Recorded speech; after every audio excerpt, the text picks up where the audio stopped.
Hello, everybody. Welcome back to the Kessel Chat. It's Thursday, but at a different time. I know, kind of mixing things up just a little bit this week. I was looking at my the schedule, and I posted a little bit on Instagram and on Facebook and a couple other places to get some feedback from everybody about when would be a good time to do this show. I was doing it at 10:30 in the morning on Thursdays, but that seemed a little inconvenient for a lot of people. So here we are, 7:30 p.m. Pacific time on the YouTubes. It's kind of exciting. I'm going to try this for a few episodes, then I'll post again and see if this is working for everybody. And if it is, great. If we want to change it, we'll change it then. It'll be fantastic. Got a really cool show today. I'm super excited. There's a lot of fun stuff happening this week.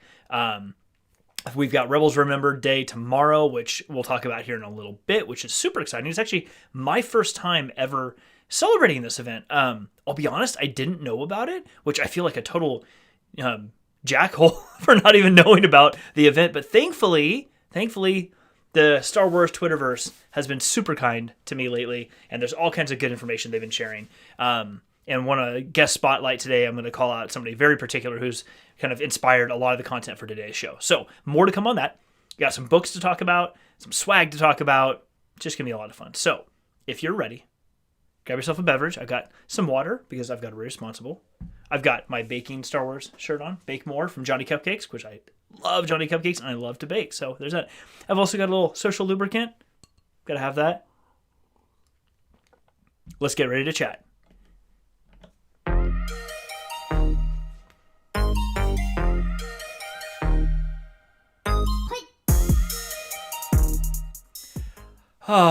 It feels good to be back with you guys. This is awesome. I love having an outlet to just talk about Star Wars. It's so much fun. And hopefully soon, I'm going to get some guests on the show. I've got a few things in the works right now to bring some guests onto the show, which will be a lot of fun. So thank you again for being back here and joining at this different time this week, 7:30 p.m. Pacific time. I really appreciate everyone watching or catching it on the rerun. Either one's great. I love it. I'd love it if you can join live, but it's going to be a lot of fun. There's a lot of cool new stuff I'm bringing out, which will be awesome. But to start with, I started this show a few weeks back doing and having like a little swag moment. And actually, okay, random tangent. I need to just call it out. I did some rearranging in my office or my shed.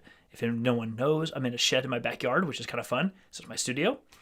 And I did some rearranging. Because this shelf that's right here, this black shelf, was actually here.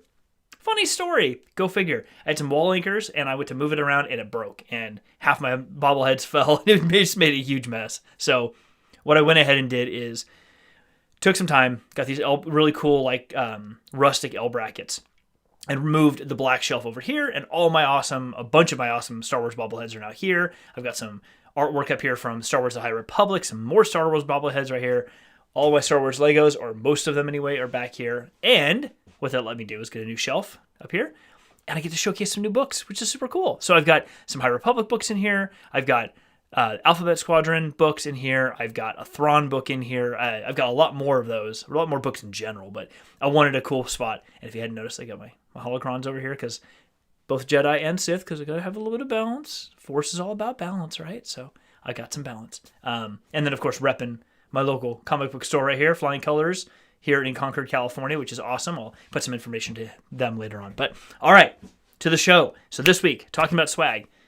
Move things around a little bit here, but rather than showing you any of this, I got something super interesting I think this is actually for Valentine's Day. My parents know me too well. I love to bake. I have mentioned this before. I know I have. And obviously, I like Star Wars just a little bit. So, and I needed new oven mitts. So, I got new oven mitts. Yay. A little BB-8 action. Roll with it. Dad jokes. Star Wars puns. They're beautiful. Love it. 2 new oven mitts. That's super helpful because I actually do need them. And a couple towels. I know. Who shows off towels in a live stream except for maybe a home and garden TV show? But here in Star Wars, we show up all the Star Wars stuff. What does it say? Together we shall rule the kitchen. Duh. Yes. Little Darth Vader action. I love it. And then another one with just some cool figures on it. Awesome. Love it. Baking stuff, kitchen stuff, all Star Wars. It's fantastic. Cool. Well, we got a cool show and for a really fun show in store for you all. I'm excited to bring some of the topics here. Quick tease. Got to stay tuned to the end. If you didn't catch the last shows, see this book? You got to watch the show to the end, but I got some information for you about this book right here. This physical, like, thick, hard book right here. So keep an eye out to the end. We'll get back to that. All right. So, couple of things I wanted to talk about real quick. There has been a lot of stuff that has come out this week. We're going to talk about it all. To start off with, before I get to that, what was your latest Star Wars purchase? If you're into buying Star Wars stuff like I am, what was the last thing you bought that's Star Wars related? I don't care what it is. Star Wars related. Put it in the comments. I'd love to see you in the comments. Who we got here right now? I've got Rob Thomas. Dude, it's awesome to see you. Thank you so much for being on the show. I appreciate you being here, my friend. Super cool to have you. All right, let's talk about things that dropped this week. Now, in the last couple of years, I finally got myself back into comic books from high school era. Back when I was a kid, I collected a lot of Image comics. I wasn't super into Marvel at that time. I'm not really sure why, but Image was my jam. But I stopped that collection a long time ago. And recently, I've moved the collection. It's actually here in the shed. You can see it right down there at the bottom. All my comics, or most of my comics, are down there. But in the last couple of years, I started to get back into Star Wars stuff, or Star Wars comics and books and things like that, and purchasing more of them. So I've started at Flying Colors, my local comic book store, but you can do this at any comic book store, I believe. I put myself on the name list.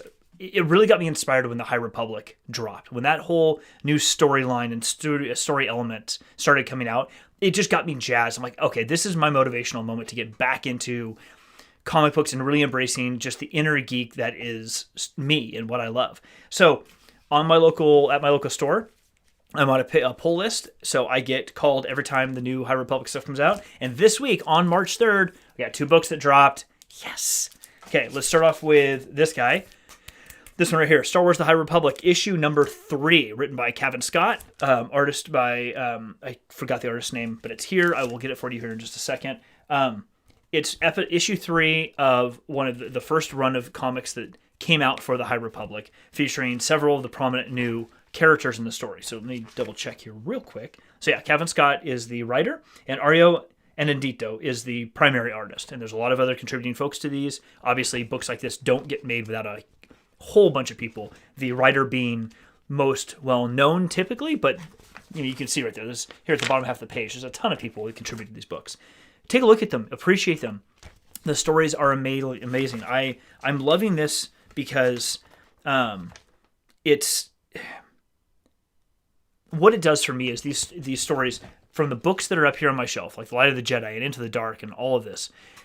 What it really does is it allows the storytellers and Lucas and Disney and everyone who contributes to these things, it allows these different authors like Kevin and another book here in a second to interweave more nuanced versions of the stories and versions of these characters into a larger story arc that are set generally by these books. But I love the fact that these authors can interplay these characters. So you're gonna see characters in these comics and in these books crossover continuously, and different things can happen each one. Different parts of their personality can be showcased, because in a comic book, even though it's a run over a period of time, you can really pack almost like a short snippet of a story or a short story into one book, which means a lot of nuance and subtlety has to be brought in very quickly. But I would say that my favorite part about that is the nuance and subtlety comes a lot from, here's like the very first page of the book. I'll show it to you. I'm off mic here for a second. It's kind of hard to see, but let me zoom this out just a little bit for you. What you can tell by these things is the shading in the artistry, the shading and the color, and the way things are curved on the book or on the page allows the author to blend their story with what's visually represented. So you can get, when you see things like foreground physical shading on a character, you can get this imagination like dark is creeping in, which leads into the story that they're actually telling. So those elements, in many cases, those elements are unconscious to the reader. Some people like me may see it, others don't. But it's unconscious to the reader usually. But because it's unconscious, it still has an effect on how you take in that story. So I am loving this. You definitely, if you can get them, these things have been going like crazy. They've been, I shouldn't say crazy, sorry. They've been going wild. They've been selling out constantly. I think issue number 3, the first issue of this run, I think is on its 3rd reprint or 3rd printing. maybe even its fourth printing by this point. What's cool about that is there's different cover art for every single one. So if you get future ones, you're going to get something unique each time. You're not missing out in any way. Actually, it's kind of cool to get the future printings. But the fact that they're already in their third printing of the first issue, maybe even the fourth, and I think each of these has been going into a second printing or even more, it speaks volumes to the popularity and the interest in these stories. So issue number 3 of Star Wars The High Republic is out. Pick it up at your local comic book store. All right. Second book, also a comic book, which is a book, of course, is a real book. It's clearly a real book. Star Wars The High Republic Adventures, another one. This one's actually a really cool one as well. It takes place with a series of Padawans, including Lula Tolasola here that you see on the cover of this issue. This is issue number 2, just released again on March 3rd. This one is written by Daniel Jose Older, who's doing a lot of the other books as well, which is fantastic. In this series, we actually get to see Yoda. If you remember, he's 800 to 900 years old in the points of the Luke Skywalker era, so he's clearly 700 years old, 600 years old, something in that range in these books. So he's there, another Jedi Master, but it centers a lot on these Padawans and the Nihil, these space pirates that are around. And it's fantastic because, again, the artistry is a little different in these. Different shading, different style, more graphically on the page at the same exact time, which makes it more intense. But it's done very well because when you see conflict happening, you see things like buckets of blood here, this Jedi who's a healer, which is an odd name for a healer, of course, but all kinds of Padawans and Yoda running into a battle, but they've crowded the screen, crowded the tile or the story block here on the comic in, and then painted it orange in the background to give you this sense of intensity without being murderous intensity, like Sith level where you'd see red colors. You see the orange is like something big and interesting is coming. They all got their lightsabers up, but you notice there's still a brightness to it. So you still are reinforced unconsciously that these are the Jedi. They're the good guys in this story. So pick up those 2 books at your local comic book store. Call them up. Ask if you can put your name on a list, etc. Definitely do that. The other thing that dropped this week, and I have 2 of the first books up here, here, is the Alphabet Squadron series. That's by Alfred M. Fried. Started, I think, a year or 2 ago is when the books first came out. Alphabet Squadron is the very first book. Centers around, I think I've talked about this before, it centers around 5 pilots led by an Imperial, who's the 5th. And they're off on a search for the Shadow Wing, which is this TIE fighter, this elite TIE fighter group that was ravaging during the wars and ravaging planets and systems that the Empire is trying to take back control over after Palpatine dies. But this squadron's brought together to try to stop them. It's a very interesting story because they're all kind of put together in this mishmash sort of way. So it's not an overly happy story, but it's very intricate and much more real and gritty, like a Rogue One or a Solo. Those movies were that type of storytelling. The first 2 books have been out for a time now. Alphabet Squadron, here's this little small orange one. And then, so that one, the cover features Erica Quell, who is the Imperial who is leading Alphabet Squadron. And then next here in the second book, which is Shadowfall, that's right. Chasna Chaddock, who's one of the other characters, is on the cover there. Those have been out for a bit. And this week dropped the latest and the 3rd book in the trilogy. This will be the last book. Is called Victory's Price.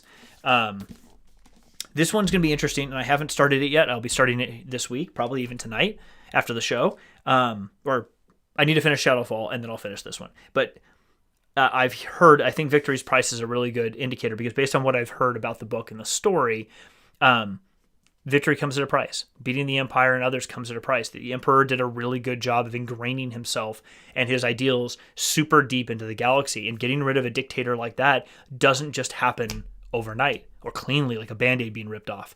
Lots and lots of fallout from that. So we win. The good guys can win in the story. But as you can imagine, even in real life with war and battles, there is no clean, oh, you won, great, everything's over. We all go home and life is good. That's not how the world works. And I'm very sure that based on what I've read, this story is the same way, that we may win, but it always comes at a price. And there's always a downside to it. Nobody walks away from these things without scars. So good books. Pick up all of these books. Go check them out. I'll put links to everything I can find down below in the comments after the show is over. Right on. So those are the books that released. They're fantastic. There's been a ton of them out there lately. Let me get a drink.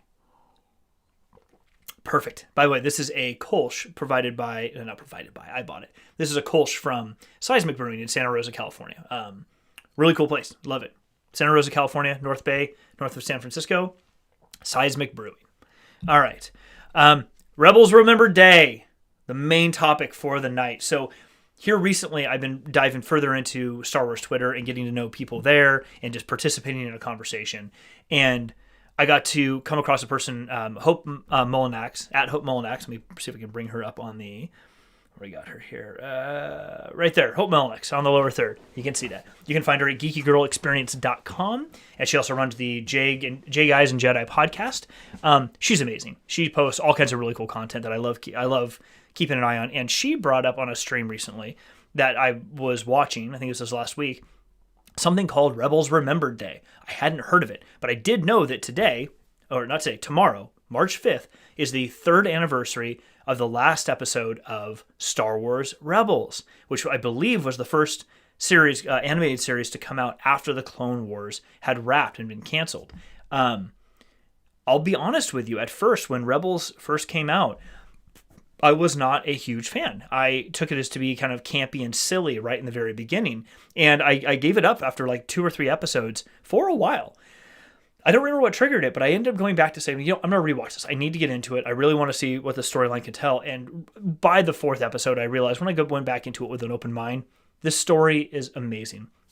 I'm not going to try to do it justice tonight. That will be for a whole other series of live streams. Probably should bring guests on for that. There's been a lot of podcasts and other things. Hope Mullinax she's even done a lot of content on that. So go look for her content. She'll do a better job than I could have. What I wanted to talk about is Rebels Remembered Day, which is tomorrow.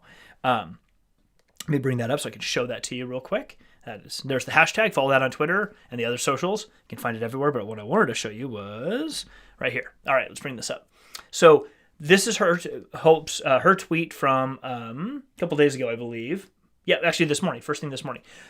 Really good information here. So you can use the hashtag Rebels Remembered on Twitter or probably on any social network for that matter.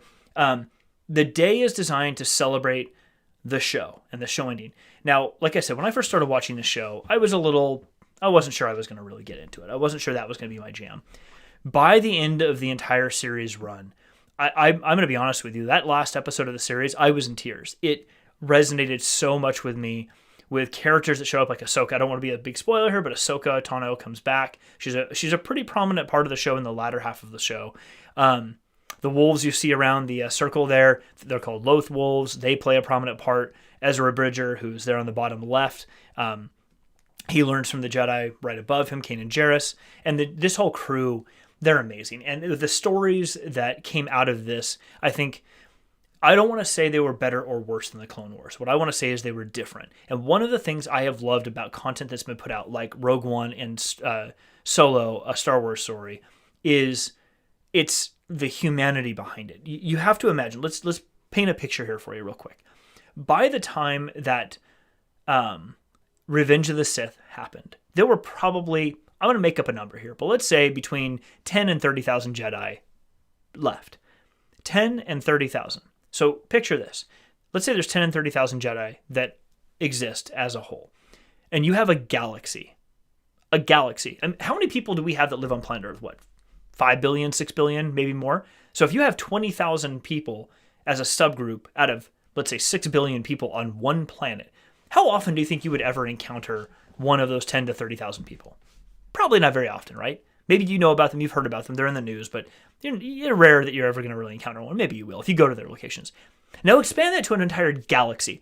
Millions and millions and millions of star systems over a huge galaxy, and we're still talking 10 to 30,000 individuals, sentient beings. The likelihood of any normal sentient being ever physically encountering a Jedi was so infinitesimally small that they probably didn't exist. So I set that stage for you to give you the idea that by the time you get to Star Wars Rebels and Solo and Rogue One, people don't believe the Jedi were even a thing. The Empire has done such an amazing job of wiping them off the face of the earth that anybody who does talk about them, like, this is a spook story. This is voodoo. They're magicians. Nobody believes that. They're a myth. It never happened because there were so few of them left by the time that the events of the Empire played out and the Empire first became a thing, that by the time that happened, people already didn't really understand what was going on. They understood the Clone Wars, and the Clone Wars was destructive, but people wanted to walk away and forget the Clone Wars. It was a long war that decimated large portions of the galaxy. So when the Empire started just pushing the term Jedi away, people didn't even want to think about it anymore. They wanted to move on from the entire thing. So by the time Rebels starts, 10, 15 years later, 20 years later, give or take. By the time that happens, people have forgotten who the Jedi are. And Kanan he's hiding. He was a kid when the Clone Wars ended. He's hiding. He doesn't talk about being a Jedi. So the fact that they bring the Jedi back, but they don't bring them back in like this completely stoic way. They bring them back in a very human way. The people who will remain, the Jedi who remain, have to be just a human or sentient being, whatever that race they are. They have to just be that and live, because there's no other way to behave. Otherwise, you could die. Vader would find you and kill you. And all the other people on this ship, they become a family. They all become a family. And families are dysfunctional. They don't work well most of the time or all of the time. But they have a common thing and they stay together. I mean, somebody on a stream last week I listened to specifically said, when do you see bunk beds in someone's bedroom prominently placed on a show, specifically an animated series? In this show, the ship that they all live on and spend their time on, they many times will take one or two of the characters and go into one of their bunk rooms or their bedrooms, and part of the story will play out there with artistry and artwork based off of the character, like Sabine in the bottom right, and the artwork she paints. That's important because we're seeing behind who these characters are as people, as creatures who just are trying to live, and how all this turmoil in the galaxy affects real beings in the galaxy. And I ended up finding that so impactful because you really got to see like the feet on the street, how all this stuff affects the real people that live in a galaxy, because most people are not Jedi. They're not Sith. They're just creatures, sentient beings trying to make their way in a galaxy as best as they can. Bad stuff happens, good stuff happens. You live in good neighborhoods, you live in bad neighborhoods. That's how galaxies can work too, especially in Star Wars. So I think the amount of stories and the amount of impact that Rebels had on me and had on so many people because of the for lack of a better word, the humanity and the realness behind it was fantastic. So what I recommend tomorrow, go search out #RebelsRemembered. Post things like, as she says on the screen here, your favorite memories from the show, episodes, artwork, fan fiction, podcasts, anything you can think of. Or if you haven't watched it yet, post that you haven't seen it yet and let people kind of send you some stuff to get you excited and enticed. It's really interesting. If you have Disney Plus, you can go stream all the episodes of Rebels and the Clone Wars and all the other shows. But we're talking Star Wars Rebels here. So go check it out. That's all day tomorrow, March 5th, Rebels Remembered Day. It's going to be fantastic. I'll be posting plenty as well. I'll probably post some videos and stuff as I can. If you have any questions about it, Hope Molinax's contact information is on the screen. You can reach out to her on Twitter and I believe the other social networks as well. Or go to, pull her back up here real quick. You can go to geekygirlexperience.com for more information on her. And a huge thank you to her. She doesn't know I'm doing this, but I'm shouting her out because her content on Twitter over the last couple of weeks really got me amped up and gave me a lot of momentum for doing this stream and kind of revamping it and really thinking about it, trying to bring you all as best of the content that I possibly can. So thank you. I appreciate it. Homolnex, you're awesome. And all of you, thank you again for checking this out. I just love having you here. It's so cool. All right. That's about it for the show tonight. I've chewed your ear off for a good 30 minutes.